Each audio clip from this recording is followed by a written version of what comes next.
Halo semuanya, perkenalkan nama saya Hernawati Wijaya. Pada kesempatan kali ini saya akan menjelaskan terkait dengan Procure to Pay dan juga simulasinya.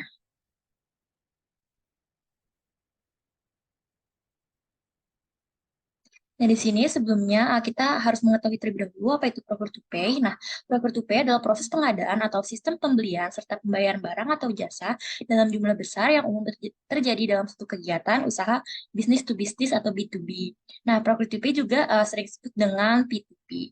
Procure to Pay mengacu pada proses permintaan, supply atau persediaan, pembelian, penerimaan, pembayaran, dan pencatatan akuntansi atas suatu barang dan jasa yang diperlukan sebuah usaha. Keseluruhan proses ini akan melibatkan beberapa berkas dan formulir, mulai dari persetujuan pembelian, purchase order, laporan penerimaan barang atau jasa, serta invoice dari vendor.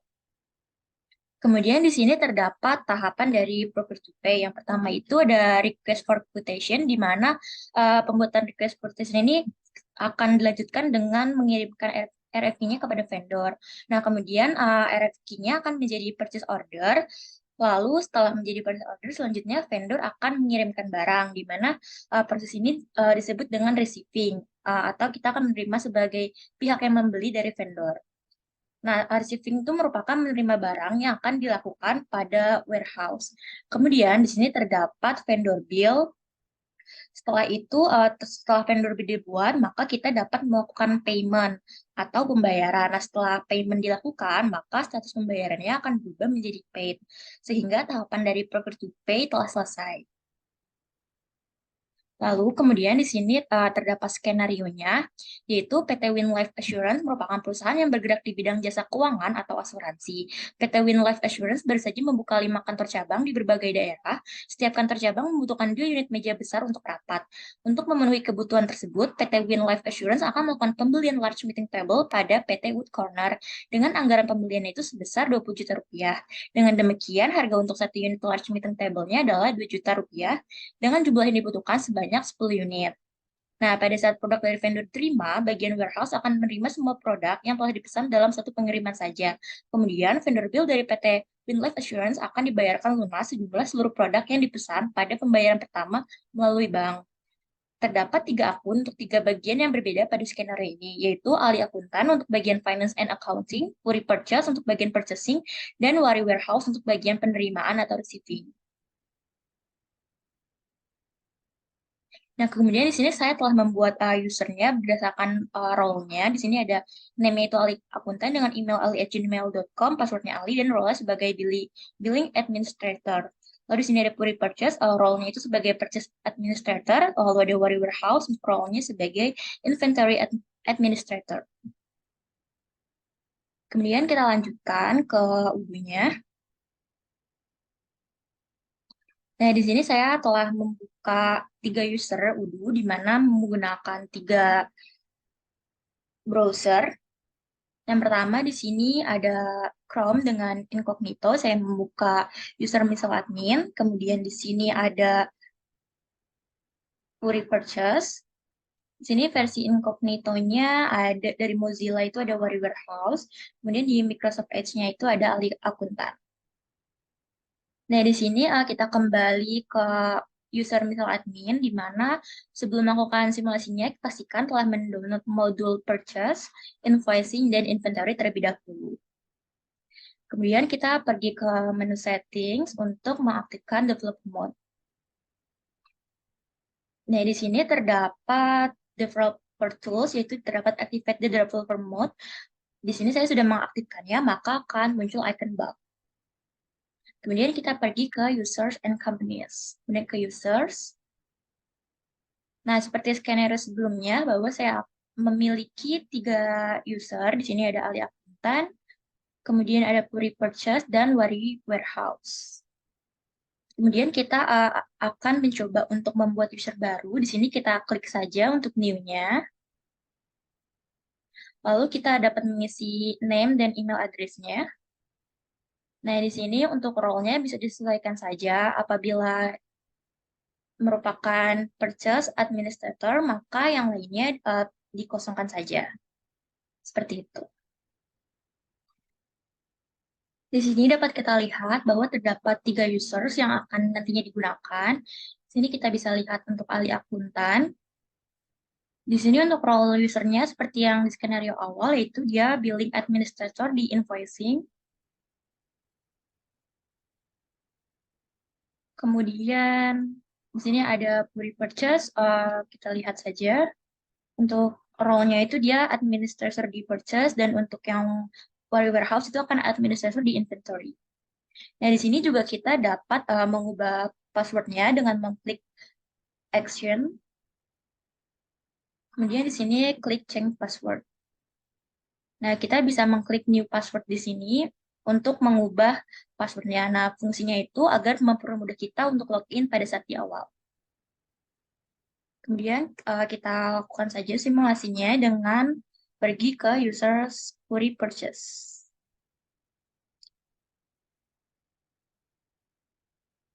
Nah, di sini kita sudah membuka query purchase, kemudian kita pergi ke modul purchase. Nah, di sini kita akan membuat request for quotation. Kita klik new. Nah, sesuai skenario awal untuk vendornya, yaitu Wood Corner. Nah, untuk produknya itu large meeting table. Untuk kuantitinya itu sebanyak 10 buah, 10 unit. Dan untuk unit price-nya itu 2 juta.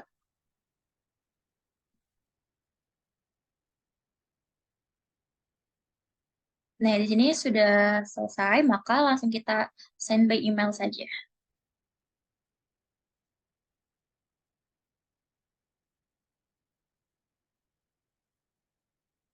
Dan di sini akan muncul draft dari emailnya, maka kita klik send.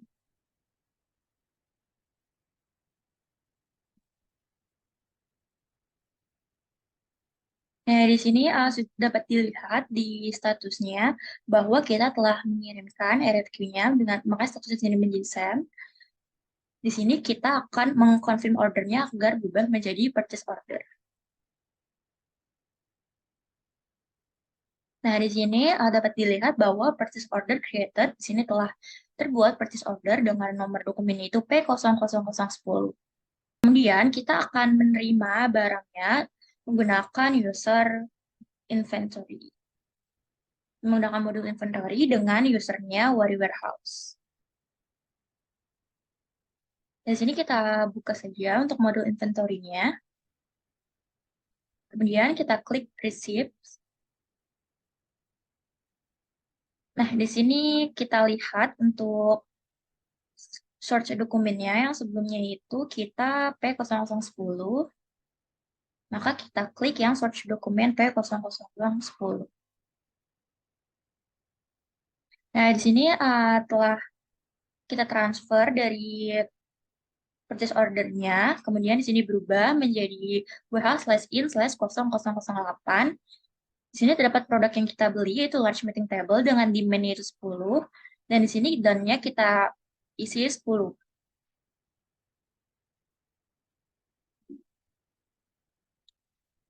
Kemudian kita validate.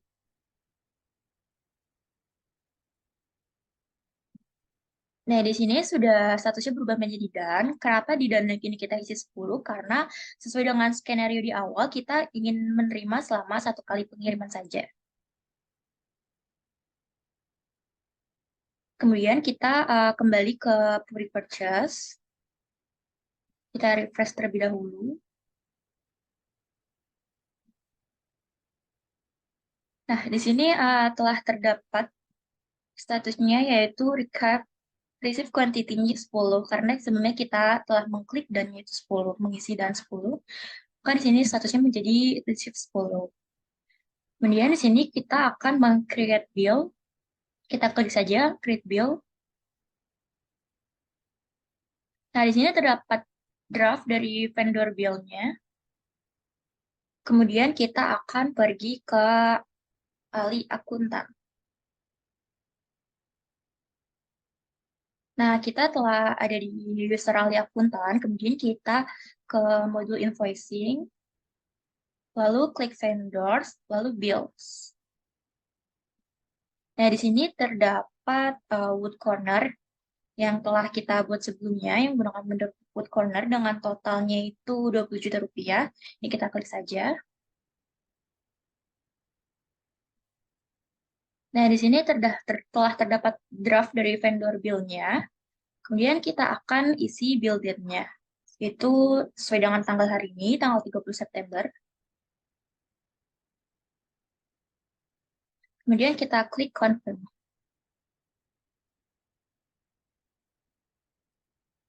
Nah, dapat kita lihat di sini yang sebelumnya itu statusnya itu draft, maka telah berubah menjadi vendor bill dengan kodenya yaitu bill/2023/09/003.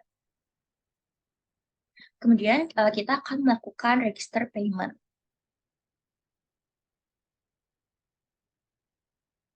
Nah, seperti skenario sebelumnya, bahwa kita akan melakukan payment menggunakan bank, lalu payment method itu manual saja. Kemudian untuk jumlah yang akan dibayarkan, karena satu kali pembayaran, maka kita akan mengisi nominal sesuai dengan vendor bill. Kemudian kita create payment. Lalu di sini statusnya akan berubah menjadi paid.